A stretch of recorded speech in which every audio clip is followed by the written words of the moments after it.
Okay, good evening, everybody. We're going to go ahead and get our class started for the evening. This is our Thursday class on the Intertestamental period. We're going to be talking tonight about the Hasmonean Dynasty. Again, we're doing this on Facebook Live. I've got Facebook open beside me here, and so if you have some questions that you'd like to see addressed, all you need to do is just write those in the comment section, and I'll see those, and I will try to answer those questions as we go along. I'm going to try to remember to keep looking down there and seeing those questions. Ivana's got some other things that she's taking care of tonight, and plus, in a little while, we're going to be starting our new quarter, and I'm going to be doing the Revelation class that I'm teaching on Facebook Live, so I'm going to have to be able to handle this on my own and look at the questions as they come through. So, tonight we're going to continue in our discussion of the history of this period. I know that if you have been with us since the very beginning, since lesson 1, you may be getting a little bit tired of all the history because there's been so much of it. I promise you, however, if you will just stick with me a little bit longer, we're going to get to some other things besides just history, some topics as well. I will tell you that next week we're going to be talking about a topic that is historically related, but it's very much out of the Bible. We'll get to that at the end of the class. But in order to do those things, we have to cover the history of the period because this is really history that we're not familiar with. We as Americans are not familiar with this history. We're kind of familiar with our own. But even we as Christians are not particularly familiar with this history because we tend to be familiar with what's going on in the Old Testament. We tend to be familiar with what's going on in the New Testament. But of course, between those two, there's a large gap of time, about 400 years. And so in that time, there's a lot of things that happen, and we're not really familiar with that. And so that's why we're doing that in this class. So we're talking tonight about the Hasmonean Dynasty, and we talk about that. Of course, the first thing that might come to your mind is what in the world is Hasmonean? What does that mean? What does that word mean? Where does that come from? Well, the term Hasmonean is probably derived from an ancestor of Mattathias' family whose name was Heshmon. That's in Hebrew. The Greek equivalent of that would have been Asmoneus, and hence in English Hasmonean, the Hasmonean Dynasty. You may remember that Mattathias is that priest in the village of Modi'in who refused to perform the sacrifice that was being commanded by the Greek king Antiochus IV Epiphanes. Another Jew steps forward, is going to offer the sacrifice. Mattathias says, no, not only are we not going to have the sacrifice, I'm going to kill you for even trying to do that. And of course, that starts the Maccabean revolt that we talked about last week in this class. If you weren't here in previous classes, I might add that you can find those videos here on Facebook. You can also find those videos on our YouTube channel, so if you need to go back and look at that. But this term Hasmonean comes from that family that leads that rebellion, Mattathias' family. This term refers to the dynasty established when the Seleucid kingdom recognized the independence of the Jewish state. So we have here kind of a historical situation where you've got, when it's the revolt, when they're rebelling against the Seleucid kingdom, they're called the Maccabees. It's the Maccabean revolt. Once they become recognized as an independent Jewish state, then it becomes referred to as the Hasmonean Dynasty. But they are the same people. Mattathias and his descendants are Maccabees, Hasmoneans. It's all the same. And so we just use that term when we're referring to the dynasty itself. So that's what the term refers to. Simon, and with him a hereditary high priesthood, were recognized by the people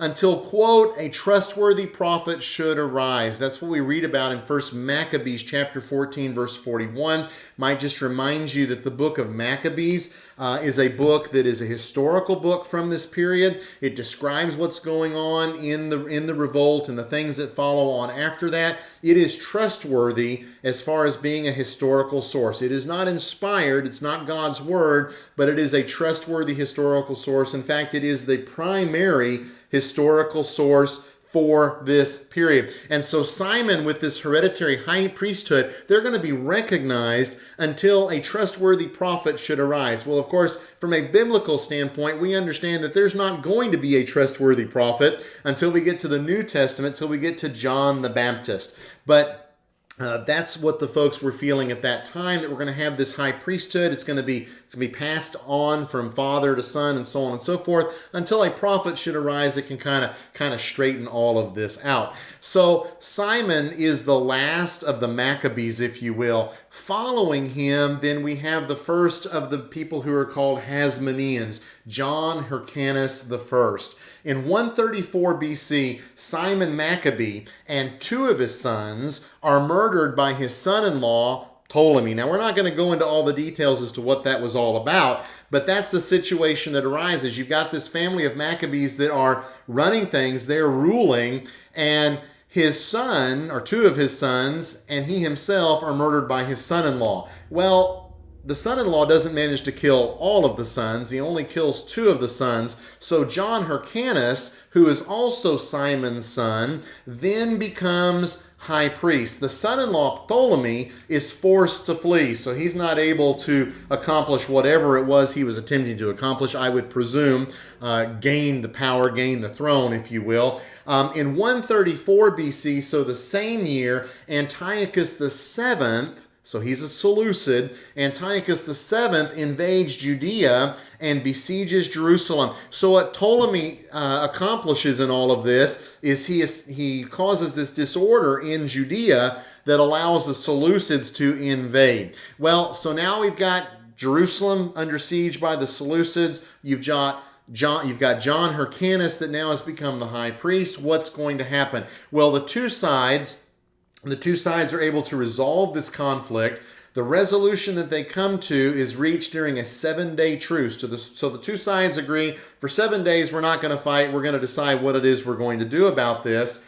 As a result of that 7-day truce, in that agreement that's reached, Jerusalem's walls are destroyed. That's pretty significant. So the walls of Jerusalem are torn down. Some cities that had belonged to the Hasmoneans, or the Maccabees, if you will, that were not in Judea, are surrendered. So the Seleucids gain some territory as a result of this resolution. The Hasmoneans are required to pay an indemnity to the Seleucids. And so you look at that and you say, well, at this point in time, the Hasmoneans aren't really very independent. And that would be true. They're independent, but only to a certain extent, since they have to pay this indemnity and they lose some territory.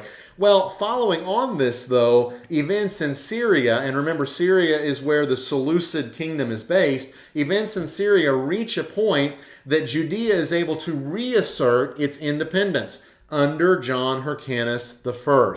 Well, the Jews send an embassy to Rome, where the Roman Senate confirms Judea's independence. Now, that's pretty significant. We haven't talked a whole lot in this class so far about Rome. We're going to have an entire class on Rome later in the series, where we talk about where Rome comes from and their influence in the area. We've seen them already in talking about Antiochus IV. We've seen them also in regards to what's going on in Egypt. This is another instance where Rome is asserting its influence and power in this part of the world, even though this part of the world is not under direct Roman control. So the Senate receives this embassy, and they confirm Judea's independence. Now, that's important for the Jews in regards to their relationship with the Seleucids. Going right along with that, then, Rome warns the Seleucids to stay out of Judea's affairs. So Rome recognizes Judea's independence and tells the Seleucids, that kingdom, that Greek kingdom that's based in Syria, you need to leave Judea alone. Of course, if they don't do that, then they're going to have a problem directly with Rome. Seleucids are not interested in having a direct problem with Rome at this point in time. So after this embassy and after this confirmation, Judea has achieved its independence again after that very short period where they're once again not fully independent. John Hyrcanus is a significant ruler. He leads a series of successful military campaigns that are going to accomplish things that are going to echo all the way into the New Testament period. So, for example, one of his military campaigns was against the city of Shechem. He conquers the city of Shechem. On Mount Gerizim, there was a temple that had been built by the Samaritans. He destroys that temple. That takes place in about 129 BC. The Mount Gerizim temple was a rival to the temple in Jerusalem. It wasn't a legitimate temple from the standpoint of the old law, and so John Hyrcanus being very interested in being zealous for at least at this point in time, zealous for the law, he destroys the Mount Gerizim temple. Another successful military campaign that he carries out is that he conquers the territory of Idumea. Now, Idumea is ancient Edom. So if you think about in the Old Testament, when you're reading about the Edomites and all of those people and how they interacted with Israel, ancient Edom at this point in time in history is called Idumea. John Hyrcanus conquers that area, that nation. And in addition to that, he forces the inhabitants to accept circumcision. So here we have another people, if you will, another kingdom, another nation that's conquered by the Jews under Hyrcanus I. Not only are they conquered, but in fact all the Idumeans are forced to be converted to Judaism. That's very significant for some things we're going to talk about later. Another successful military campaign that Hyrcanus leads is against the Greek city of Samaria, which is completely conquered after a siege lasting about 1 year. That takes place in 107 BC. So if you look at those dates that are on the screen there, 129 he conquers Shechem, 107 he conquers the Greek city of Samaria. So it isn't happening all at the beginning of his reign, it's happening spread out through his reign. So he conquers Samaria in 107 BC. I might just point out that we're used to thinking about the city of Samaria in the Old Testament being a Jewish city. By this point in time, it is a Greek city, and so it's conquered by Hyrcanus in 107. John Hyrcanus himself then dies in 104 BC, and so that's the end of his reign. Now, I might want to just point out here, we're going to pull up a map in just a moment. I'll try to show this on the map, but I might point out, I want to go back to the Idumeans, because what's happened here, I'm going to go ahead and pull up that map so we can see that. And I'll talk about some other things here. But just notice with me, if you will, what we've got going on in the map. We've got Judea down here in the darkest color of red. That's before the Maccabean revolt. All right.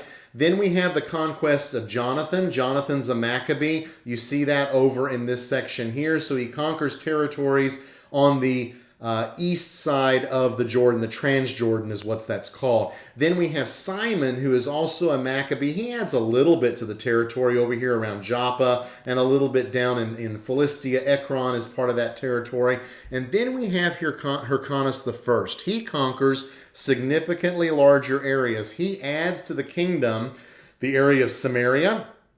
Of course, two places there very important. He conquers the city of Shechem. He raises the temple at Mount Gerizim. He also conquers the Greek city of Samaria then later on in his reign. He also conquers this area over here on the east side of the Dead Sea. He also conquers Idumea down here south of Judea. Well, if you're familiar with your Old Testament history, you may be really surprised to see the Edomites, the Idumeans, down there south of Judea, because these are people that historically were on the west side of the Dead Sea. The east side of the Dead Sea. Now they're over on the west side, south of Judea. What's happened in the meantime is that another group of people called the Nabatean Arabs have moved into what had been Edomite territory, and they forced those people out. And so that's why they're now south of Judea. It isn't going to matter because Hyrcanus I conquers those people and forces them to accept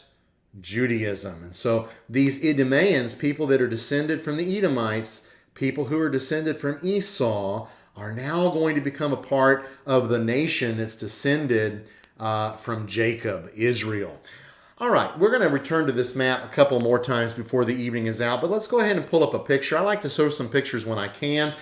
This particular picture shows a nice panoramic view of Mount Gerizim, Shechem, and Mount Ebal viewed from the east. And so you notice over here on the left side of the picture, we have Gerizim. That's where that temple was located that Hyrcanus destroyed. Shechem is down here below that, so you can see why those would have been conquered at the same time. Mount Ebal is over here. I'm just pointing that out because, again, if you're familiar with your Old Testament history, you'll remember what the kind of things that are going on in this particular location between Gerizim and Ebal. All right, let's pull up another picture because there are some remains of that Samaritan temple, and we have photographs of those. This is Gerizim. These are the temple steps, the steps leading up to the Samaritan temple that Hyrcanus destroyed. Looks pretty steep. It's a pretty steep set of stairs to go up. If we take a look at this now at the top looking down, you'll get a little bit better feel for just how steep this is. If you have vertigo, you can close your eyes right now. This is viewing down into the valley. That's Shechem down below us. And we're up at the top where the temple would have been with the steps leading up to it. Of course, in the ancient world, people liked to build their temples up high on high places if they could. And so we see even the temple in Jerusalem is built on top of a mountain. We see this temple built on top of Mount Gerizim. We remember in the Old Testament when the kingdom was split, high places were built at Dan and Bethel, again up high. In Mesopotamia, because everything's flat, you can't get on top of a hill, so they would build a pyramid. On top of the pyramid, they built their temple. And so you get a feel for what that would have been like looking down onto the city of Shechem. Josephus talks about this in his book Antiquities. Let's go ahead and just read an excerpt from that. He tells us in his book Antiquities, book 13, Hyrcanus took Dora and Marissa, cities of Idumea, and subdued all the Idumeans, and permitted them to stay in that country if they would circumcise their genitals and make use of the laws of the Jews. And they were so desirous of living in the country of their forefathers that they submitted to the use of circumcision and the rest of the Jewish ways of living, at which time therefore this befell them, that they were hereafter no other than Jews. So this is an example from the intertestamental period where an entire nation is forced to submit to the Jewish law. They accept circumcision, they accept the rest of the laws, and as far as Josephus is concerned, they're just Jews at that point in time. It doesn't really matter that they were Edomites or Idumeans in the past. Now they're a part of the Jewish nation. All right, let's pull up another picture. This is one of those cities that Hyrcanus conquered. It is the city of Marissa. It's located down on the bottom of your picture there. It's circled in red. That's Tel Marissa. That's the ruins of the city that was there. And you see off in the distance, I like these aerial shots because you get a view, then off in the distance, the Judean hill country. So this is south of Judea. You're looking north towards the Judean hill country. This is one of those Idumean cities that Hyrcanus conquered. Another photo from Marissa are of the ruins of Marissa. Again, Idumean city that's conquered, and these folks all become Jews. Next photograph is a photograph of the hill of Samaria. This is another one of those cities that Hyrcanus conquered in his military campaigns.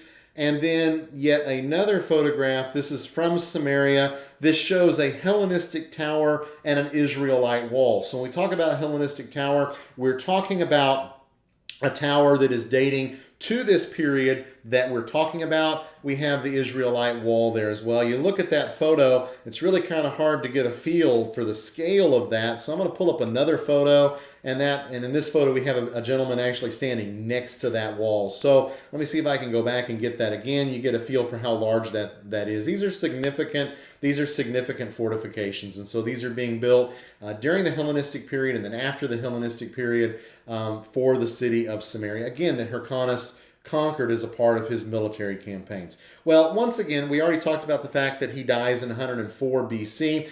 His son Aristobulus I now becomes king in his place, and he is John Hyrcanus's oldest son. His Hebrew name was Judah. What I might just point out here is that if you're looking at that, you're seeing again this dual naming that's going on among the Jews of this period. His Hebrew name's Judah, but he goes by Aristobulus, which is a very nice Greek name. So he becomes king. Aristobulus is not a very nice individual. He takes 3 of his brothers, he throws them into prison. 2 of them starved to death, okay? So it's not that he just executes them. He throws 3 of them into prison. 2 of them starved to death in prison. Another brother is murdered in the palace. This is the kind of stuff that we see going on among the pagans, not something we would think we would see very much of among people who are supposed to have some kind of respect for God. So that tells us a lot about Aristobulus and how he's thinking. Aristobulus continues to expand the kingdom. He conquers Upper Galilee. We're going to see that on a map in just a moment. But interestingly enough, Aristobulus reigns for a very, very short period. He dies after ruling only 1 year. and there is little mourning on the part of the people for him. Aristobulus was just not popular among the Jews, and you can kind of understand why when you see what it is he was doing. Let's go ahead and pull up that map again to see the territory that Aristobulus I adds to the Hasmonean kingdom. It's right up here, it's Upper Galilee. So if we're thinking in terms of New Testament, we're really used to thinking about Judea down here. Samaria we're familiar with from the New Testament as well. And then we have this other area in the north that's inhabited by Jews as well, Galilee. Of course, the Sea of Galilee, this was an area that was very important in the life of Jesus Christ. This is an area that is now added to the Hasmonean kingdom by Aristobulus I. That's probably about the only good thing we can say about him, is that he does add this territory to the kingdom. Well, Aristobulus dies after about a year on the throne. He's followed then on the throne by the next king, whose name is Alexander Jannaeus. Alexander Jannaeus is Aristobulus's brother, and he had been imprisoned by his brother. But obviously, he was not the one that starved to death, because he's able to live, and he, in fact, becomes the next king. His Hebrew name was Jonathan, but again, we know him by Alexander Jannaeus. We'll see those two names here in just a moment. Alexander Jannaeus reigns from 103 to 76 BC. That's a pretty significant reign. That's roughly about almost 30 years. It's over 25, but not quite 30 years that he reigns. He continued the territorial expansion, and under Alexander Jannaeus, the borders of the Hasmonean kingdom almost reached the extent of David and Solomon's kingdoms. And so if you think back to the Old Testament, to how large David's kingdom was and Solomon's kingdom was larger, Alexander Jannaeus is able to expand his kingdom almost to that extent. But what we can also say about Alexander Jannaeus is that he had little regard for those who zealously believed in keeping the law. Now, I might just point out here, if you remember, the whole Maccabean revolt starts because Mattathias is unwilling to sacrifice to a pagan god, and his sons are unwilling to do that. And so we fast forward some, we get to Alexander Jannaeus. Alexander Jannaeus really couldn't possibly care less about keeping the law of Moses, and really couldn't possibly care less about those who think keeping the law of Moses is important. Well, in his reign, then civil war breaks out. Not too surprising, not too hard to figure out why that would happen, given the fact that we've got a lot of Jews that want to keep the law, and obviously we've got some Jews that are not particularly interested in that. But in spite of the civil war, Alexander remains on the throne, so he's able to defeat that and able to stay on the throne. Let's look at that map again. If we are looking at this again, now at this point in time, that map, everything that's colored in, represents the Hasmonean kingdom as it existed by the time Alexander Jannaeus is king. And so he adds to the kingdom, he adds this area down here to the south. Notice Nabatea down there south of that. That's the homeland of the Nabatean Arabs, although they're not really going to stay in that area very much. And we see some area here along the coastline that is added as well. Some more area up here that's added, and then area on the east side and north side of the Sea of Galilee are all areas that Alexander Jannaeus is able to conquer and adds to the kingdom. So at this point in time, if you look at that map, it actually looks a lot like a map that we would be familiar with from the New Testament period. Okay, so I promised you that I would talk a little bit about those two names, that although we know him as Alexander Jannaeus, he didn't completely abandon that Hebrew name. This is one of his coins. It's a coin of Alexander Jannaeus. It depicts a ship's anchor and a Greek inscription. That's on this side right here. This is the coin that shows the ship anchor. That's that right there in the middle. The inscription is Greek, and it says King Alexander. Now, on the other side of the coin, we have a wheel or perhaps a star, and we have a Hebrew inscription that reads Jonathan the King. So Alexander mints these coins that have Greek on one side, Hebrew on the other. On one side, he's got his Greek name. On the other side, he has his Hebrew name. He is very clearly trying to appeal to all parties within his kingdom. I might just say something there about that anchor. It's interesting because the Hasmoneans, several of the Hasmoneans, along with Alexander, were interested in seeing Judea become a maritime power. And so hence the anchor on the coin. I might just add to this that later on in this series, we're going to talk about someone who actually succeeds in building a significant harbor for the area that's inhabited and controlled by the Jewish state. We'll talk about that later, not in this class, but in a later class. All right, so Alexander Jannaeus dies.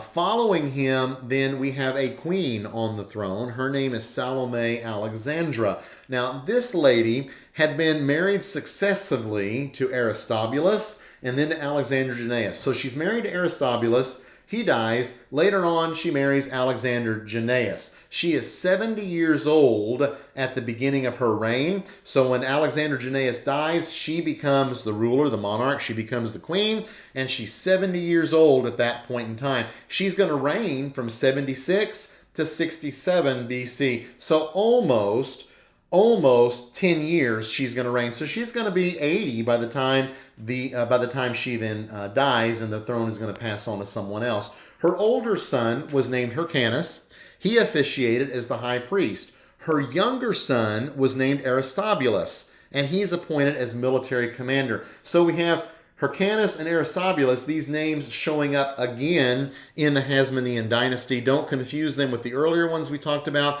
These are the sons of Alexander Jannaeus with his wife Salome. And then after she dies, before she dies, they're already going to have positions of power. When she dies, then the throne is going to pass on. So let's talk about Hyrcanus II. He is the older son of Salome Alexandra. He reigns for 3 months after the death of his mother. That's not a particularly long time to be on the throne, but he reigns for 3 months. Aristobulus, his brother, then leads a revolt against his brother, and Hyrcanus surrenders.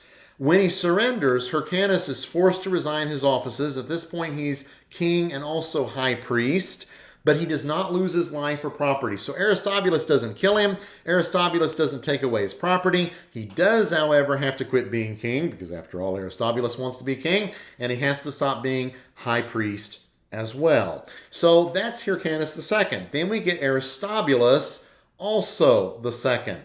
With Aristobulus II, we get yet another actor that comes onto the stage that we're going to talk about at the end of this class, Antipater the Idumean. So that territory that had been conquered, Antipater is a governor of that area under the Hasmoneans. Well, he convinces Hyrcanus that he is in danger of being killed. And so, Hyrcanus, you're in pretty bad position here. You need to flee. You need to get out, because otherwise you're going to die. So Hyrcanus does that. He flees to Aretas of Nabatea. Remember, we talked about these Nabatean Arabs. Aretas had his capital at a place called Petra. We're going to see some pictures of that in just a moment. He gets to Aretas, he gets to his court, Nabatea at Petra, and then Aretas decides he's going to march against Judea. This takes place in 65 BC and besieges Aristobulus in Jerusalem. So Aristobulus is king in Jerusalem, Hyrcanus has fled, and now he comes back with Aretas, and they're going to besiege Aristobulus and see how that's going to work. At this point in time,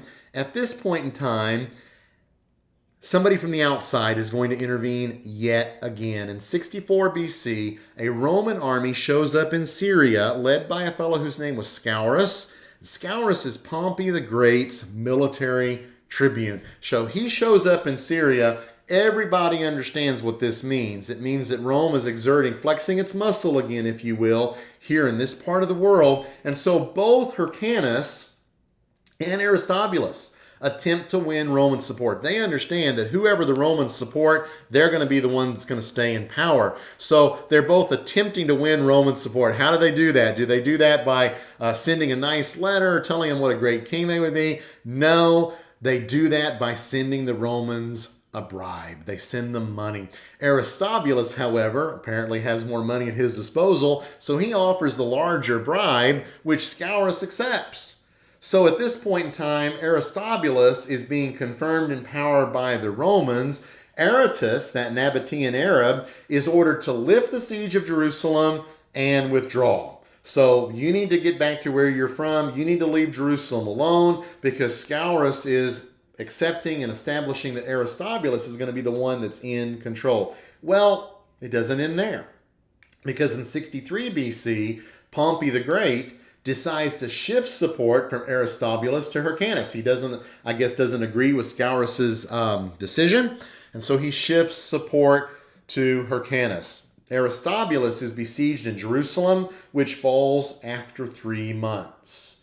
At this point in time, Hyrcanus continues as high priest and is given the title ethnarch. That's a title that we also see in the New Testament, by the way. He is not given the title king. That's significant. Up until now, these Hasmoneans have ruled with the title king. When the Romans come along and say Hyrcanus is now going to be in control, they don't give him the title king. They call him an ethnarch. What that's doing is it is ending the Hasmonean Dynasty. And so at this point in time, in 63 BC, when Hyrcanus becomes ethnarch, not king, at that point in time, we're really not looking anymore at a Hasmonean Dynasty. At this point in time, this area is now under the overlordship of the Romans. And of course, we see all that already, that Aristobulus is besieged in Jerusalem. Pompey the Great is the one that's calling the shots. All right, got a couple of quotes, or I got a quote here from the book of Josephus's book, I should say. His book, Antiquities, book 14 of that book. Of the Jews, there fell 12,000, but of the Romans, very few. Absalom, who was at once both uncle and father-in-law to Aristobulus, was taken captive, and no small enormities were committed about the temple itself, which in former ages had been inaccessible and seen by none. For Pompey went into it, and not a few of those that were with him also, and saw all that which it was unlawful for any other men to see, but only for the high priests. There were in that temple the golden table, the holy candlestick, the pouring vessels, and a great quantity of spices. Remember, this is Pompey the Great. This is a Roman that's in there seeing things that only the high priests were supposed to see. And besides these, there were among the treasures 2,000 talents of sacred money. Yet did Pompey touch nothing of all this on account of his regard to religion. And in this point also he acted in a manner that was worthy of his virtue. The next day he gave order to those that had the charge of the temple to cleanse it, and to bring what offerings the law required to God, and restored the high priesthood to Hyrcanus, both because he had been useful to him in other respects, and because he hindered the Jews in the country from giving Aristobulus any assistance in his war against him. Now Pompey committed Celesyria, that's this region that we're talking about, as far as the river Euphrates, and to Egypt, to Scaurus, with 2 Roman legions.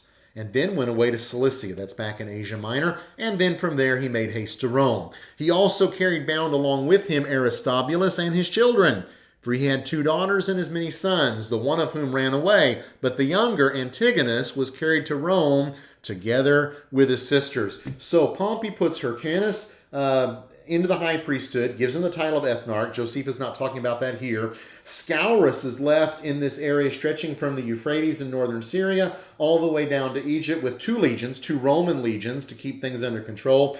Pompey doesn't want any problems from Aristobulus, so he takes him and his children back to Rome, except for the one who manages to get away. And so at this point in time, I think it's pretty clear what's going on among the Jews. They are now under Roman control. They may have the appearance of some level of independence, but it's only an appearance. And of course, Hyrcanus is not granted the title king. He's granted the title ethnarch. All right, let's talk just a little bit about the Hasmonean Dynasty, because we've talked about a lot of names. I like family trees. I like to lay them out there so we can kind of see how it all works. So we go back in time to Simon Maccabee. Simon Maccabee is Mattathias' son. Remember, Mattathias is the fellow that starts the rebellion. So Simon is his son. He rules as high priest from 142 to 135 BC. After he dies, John Hyrcanus I becomes king. He reigns from 134 to 104 BC. He's the first one that we can technically call a Hasmonean. Following him, we have Aristobulus I. He reigns for 1 year between 104 and 103 BC. Following him, then we have John Hyrcanus' other son, Alexander Jannaeus, who reigns from 103 to 76 BC. Following him, we have Alexandra Salome, who reigns from 76 to 67 BC. Remember, she had been Aristobulus the first's wife. He dies. She gets married to Alexander Jannaeus. They have two sons. She's going to reign, though, from 76 to 67 as queen. Following her death, then Hyrcanus II reigns for those 3 months in 67 BC, and then following him, we have Aristobulus II, who reigns from 66 to 63 BC. After Aristobulus II is removed from Jerusalem by the Romans, we don't talk about Hyrcanus II reigning anymore because he's high priest and ethnarch, not king. So that is, in a nutshell, the Hasmonean Dynasty. It gets us all the way roughly from 142 BC all the way up to 63 BC. Okay, I've got some photos that I wanted to share with you because we talked about Petra and we talked about the Nabatean Arabs. Petra is located in the Transjordan, so on the east side of the Jordan River. If you wanted to go visit Petra today, you would have to go to the country of Jordan to see it because that's where it's located. So these are some mountains around Petra. It's in a fairly mountainous area.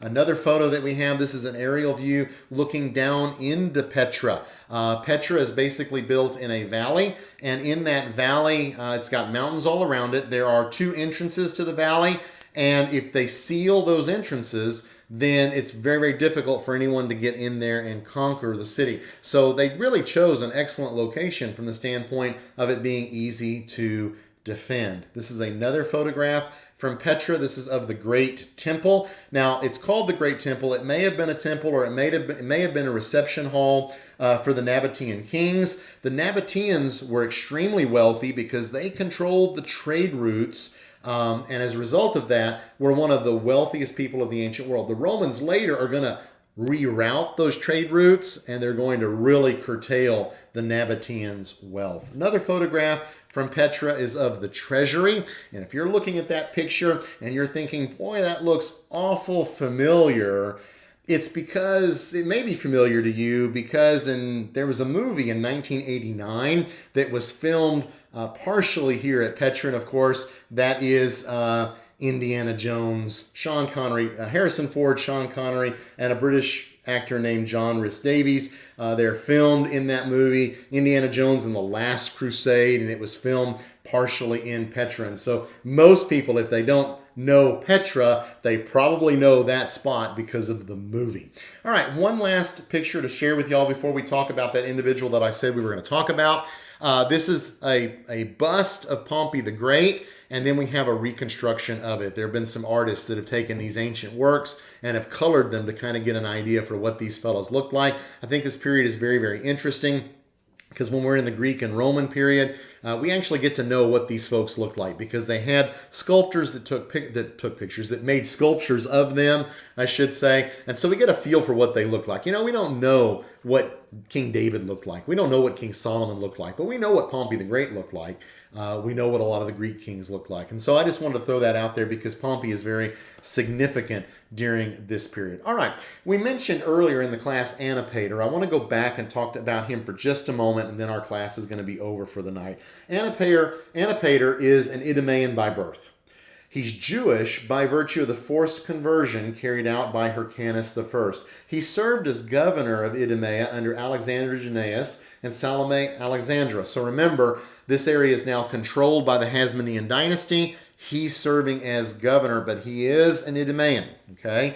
He interfered in the struggle between Aristobulus and Hyrcanus. Remember, he's the one that said to Hyrcanus, you stick around, Aristobulus is probably going to kill you. You ought to run away. He does. So you might think in all of this stuff that's going on with the Romans that Antipater is going to run foul of the Roman authorities. Interestingly enough, Antipater actually eventually becomes Julius Caesar's ally.